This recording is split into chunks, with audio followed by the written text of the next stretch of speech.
my fellow peasants, I bid you the warmest of welcomes to this fabulous tournament arena here at Tatton Park. Now, before we begin, I do have just a brief health and safety announcement, and that is to make you aware that there is a barrier around this arena, and that is there for both your safety and protection. So please do not cross that barrier unless advised to do so. Can I also ask that any children are well restrained, any pets are well restrained, and of course any wayward wives or girlfriends are also suitably restrained. Your compliance is very much appreciated and is for both your health and safety. Now, without further ado, let me introduce myself.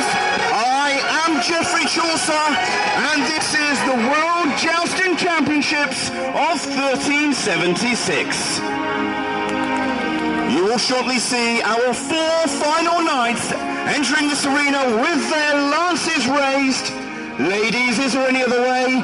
And they are here for one thing and one thing only, and that is to compete for the legendary Golden Goblet, which is situated on the table just over to my left, and that is said to be won by the first jousting monk, Sir Barnabas, who is said to have given it a blessing, so that the possessor of that goblet is provided with great wealth, good health, and plenty of prosperity. And so you can see why our knights are just so keen to get their hands on it. You will see nearly 2 tons of horse, and it is rumoured almost 4 tons of men charging at one another in the joust. And their aim is to score points with a blow to the body, the shield, or to the helm. And if we are really, really lucky, we shall see a blow so powerful it completely unseats their opponent and bears them to the ground. But before we come to the joust, our knights will be honing their skills with the skill at arms test, where they will firstly attempt to strike the quintains, which are the man-shaped targets on either side of the arena. They will then move on to attempt to pluck the freshly severed peasant heads from the arena floor whilst at a gallop. And so, my lords and ladies, I have one question and one question only for you. Are you all willing to come back with me to the year 1376? Oh, come, I know you can all do so much better. So, I'm going to ask you one more time.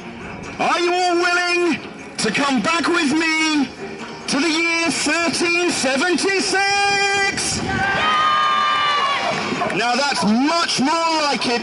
Now please do keep that volume up, for as you can see, our knights do have those heavy helms, and they need to hear you cheering nice and loudly.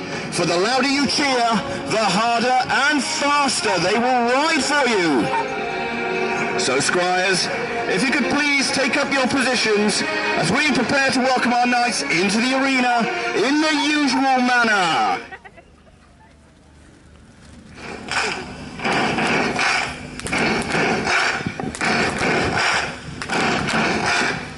That's it, my lords and ladies. Let's see those hands in the air, clapping in time to the music. In the street, gonna be a big man someday. You got mud on your face, you big disgrace, kicking your can all over the place, singing, we will rock you. That's right. What are we gonna do? We will rock you. That's right. We're gonna rock you. So squires, if you could make your way to your landstands as we prepare to welcome our first knight into the arena. Waving your banner all over the place. So, my lords and ladies, your first knight into the arena today in the green and white of Wales, it's Lady Thomas Colville! This young and fearless warrior woman, and yes, my lords and ladies, I did just herald a woman on what a woman she is. Having first jousted in disguise as her late father, and notably matching her opponents in the list, she won royal approval to compete. Proudly posting her being a former three-time French champion, if she is to be your chosen knight here today, let me hear you cheer for her now! And so, my lords and ladies, that leads us on to our second night.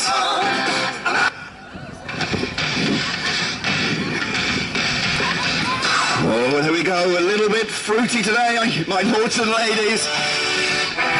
Been more than a handful, I see. And as I was saying, your second night here today, my lords and ladies, it's Sir William Wallace! Bedecked in the red and gold, he is the guardian of Scotland and the leader of his armies. He's a 14th century freedom fighter who has never sought personal fame nor benefited from it. He is opposed to our king and is a truly powerful outlaw. And so, my lords and ladies, if he is to be your chosen knight, let me hear you cheer for him now! And that leads us on to our third night here today, and it is Tatton Park's very own Sir William Thatcher! In his customary blue and yellow, this local man from humble origins and with barely a suit of armour to his name has made it all the way here to the final for you. Born just a stone's throw from this very spot, he is the seeker of serenity, the protector of Italian virginity, and enforcer of our Lord God. And so, my lords and ladies, if he is to be your chosen knight, let me hear you cheer for him now! And so, my lords and ladies, that leaves just one final night. And who can it be? Sporting his infamous colours of purple and the deepest black, it is none other than Count Adamar, the Black Knight! Master of the three companies and high champion of Saint Emilion, winner of the Joust in Florence and world jousting champion for the past 7 years. A shining example of a true champion who's never ever been unseated. Ruthless, say some. Prepared to kill anyone in his way, say others. And so, my lords and ladies, if he is to be your chosen knight here today, let me hear you boo for, I mean cheer for him now! And so, my lords and ladies, I give you the 4 final nights in this year's tournament. My lords, please ride and display your colours. And so, just to recap, leading off, we have your local boy, Sir William Thatcher, in the blue and yellow. He's closely followed behind by Lady Thomas Colville in the green and white of Wales. Behind her, we have Count Adamar, the Black Knight. And bringing up the rear, we have Sir William Wallace in the yellow and red. My lord, if you could please make your way to your last stand and make ready.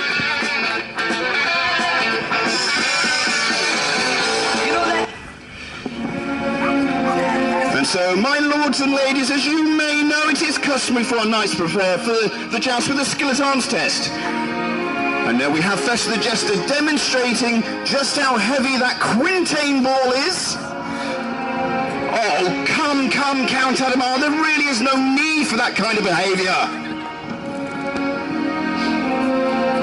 So our knights will first start by striking the man-shaped targets on either side of the arena, known as the quintains. Oh, a fabulous strike there by Lady Thomas Colville. And a good strike by Count Adamar. And here they come once more. Let's give them a big cheer. Oh, a wonderful strike, my lady. Well done, my lord. Some wonderful strikes already here. And next up sees William Thatcher against William Wallace. Oh, good strike there, my lords. Our knights have clearly been practicing and they've got their eye in already. Here they go, it's going to be a big cheer. Oh, wonderful stuff, my lords. And this time sees Lady Thomas Colville up against Sir William Wallace, who's sadly he's dropped his lance and is unable to compete. But here comes Lady Thomas Colville. Let's give her a big cheer. Oh, well done, my lady.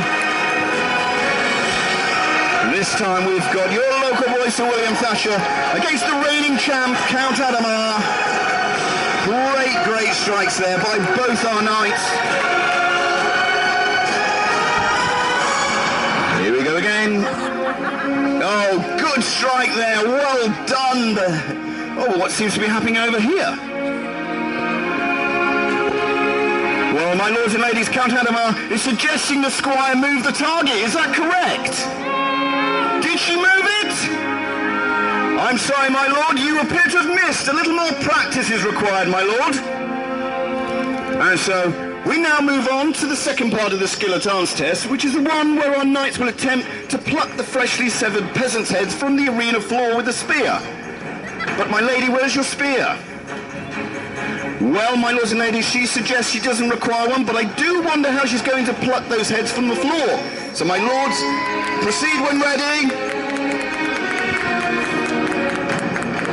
Oh, unlucky there. Oh, dear. And Wallace is down, but he seems to be okay. He's just steadying himself. His trusty steed's a little bit flighty today.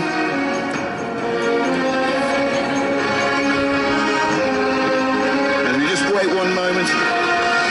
Here comes Lady Thomas Colville. Let's give her a cheer.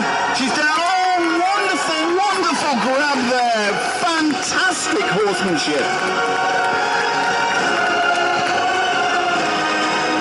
Okay, my lords and ladies, our next run sees Count Adamar against Sir William Thatcher.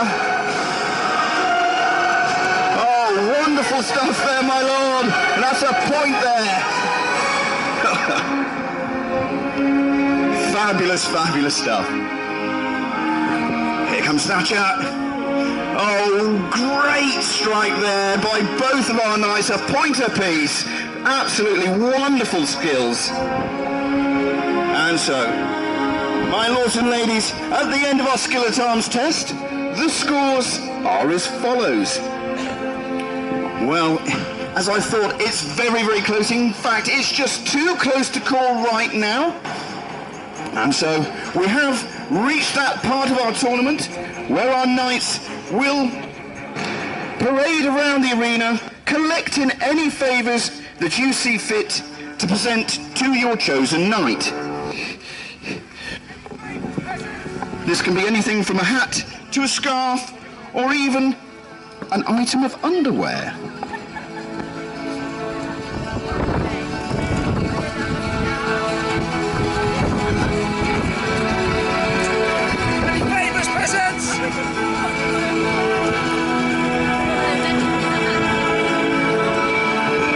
And of course, my lords and ladies, any favours you do see fit to present to your chosen knight will be returned to you at the end of our tournament and can be collected from the table just over to my left there.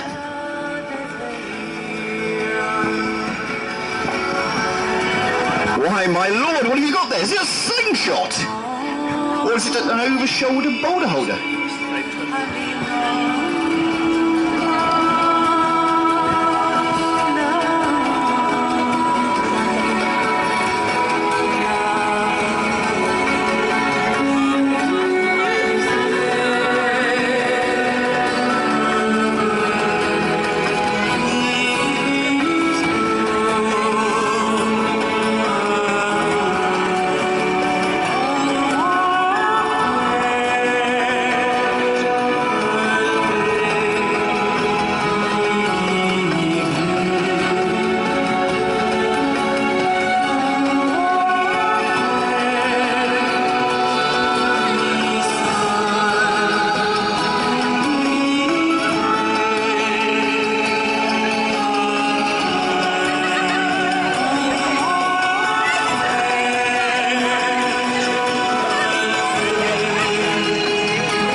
So, my lords and ladies, we have now come to the main part of our tournament, which of course is the joust. So if I can ask the knights to come before me and circle the tilt rail as I provide you with the rules of the tournament. So here then are the rules of the tournament. 1 point will be awarded for a blow to the body between the waist and the neck, including the shield. There will be 2 points awarded for anyone who's able to strike the helm or indeed remove the helm. And a maximum 3 points will be awarded to anyone who is able to unseat their opponent and bear them to the ground. So who wants to see the maximum 3 points awarded? Come, I said, who wants to see the maximum 3 points awarded? That's more like it, please do keep that volume up. Our first 2 knights to ride will be Count Adamar and Lady Thomas Colville, who pass one another at the tilt rail, saluting one another as a mark of chivalry and to show that they accept the rules of our tournament.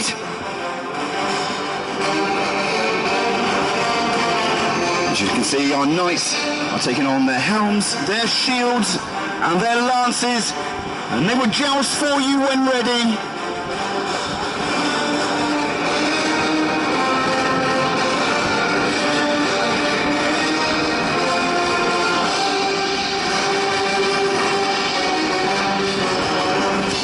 Let's give him a big cheer. Oh, a fabulous strike there by the reigning champion. He appears to have broken his lance, but he's ready to go again. Oh, very close there. As Count Elmar takes on a brand new lance there. A few minor adjustments being made by Lady Thomas Colville before this next run. Looks like they're ready to go once more. Very close, but come, my lords, this is a contact sport. Going to come one final time. Oh dear! Lady Thomas Colville has been unseated. And so your winner of our first joust here today is indeed the reigning champ, Count Adamar. Well done, my lord.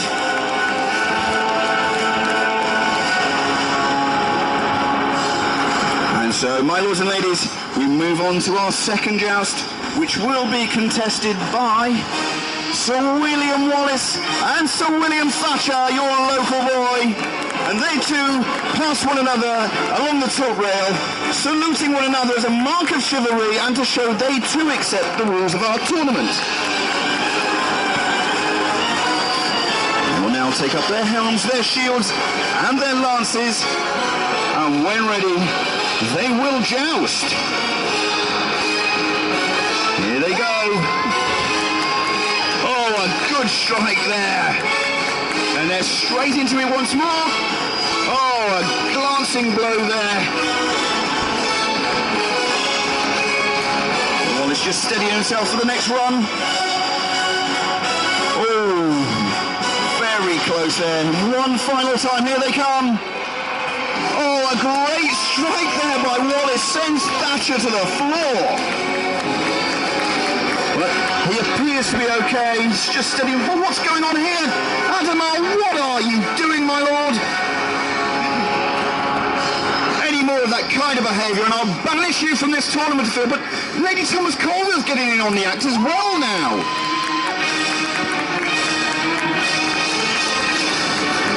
Something's clearly been said during that joust that's really riled Wallace, and he sends Thatcher to the floor once more. The cheek of the man.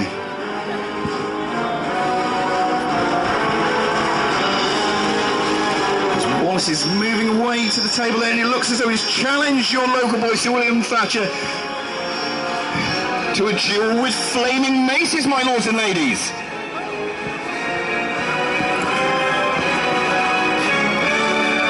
Well, who would you like to see victorious in this particular challenge, my lords and ladies? Would you like to see Sir William Wallace? Very popular, I see. Or maybe you'd like to see your local boy, Sir William Thatcher. Well, they're straight into it. Hefty blows raining down already. Looks as though they're just trying to get the measure of one another right now. And they're locked together there. Oh, Thatcher's down once more. Oh, very close there. Eyeing one another up once more. Oh, blow for blow. And they're locked together. Oh, it looks as though they've decided that they're going to finish it off with a little hand-to-hand combat. Oh, heavy blow to the head, sends Thatcher to the ground once more.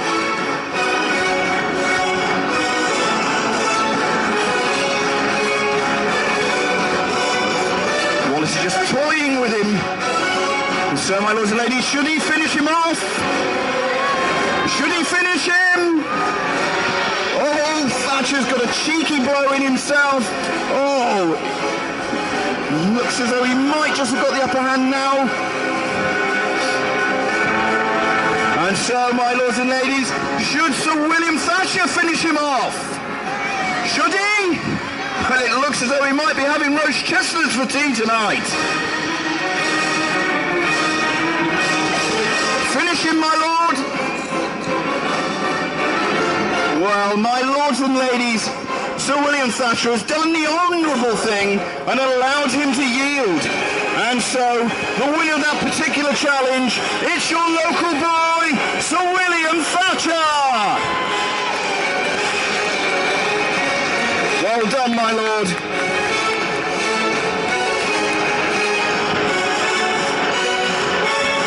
And so, my lords and ladies, this does indeed conclude the first half of our tournament here today. But please, rejoin us later on at 3:30 when we will conclude today's World Jousting Championship. So, my lords, if you could present yourself to me at the tilt rail.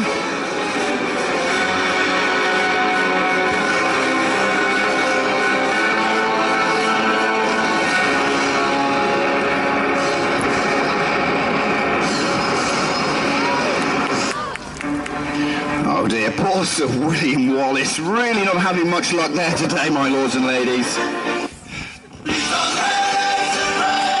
And so, my lords and ladies, I give you the Knights of the Dam!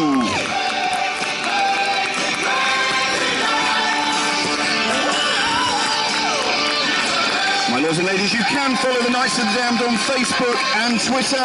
And as I said earlier, any favours that you have presented to your chosen knight will be returned to you. To the table to my left, but please do not enter our arena due to the heavy equipment we have in here today. Thank you.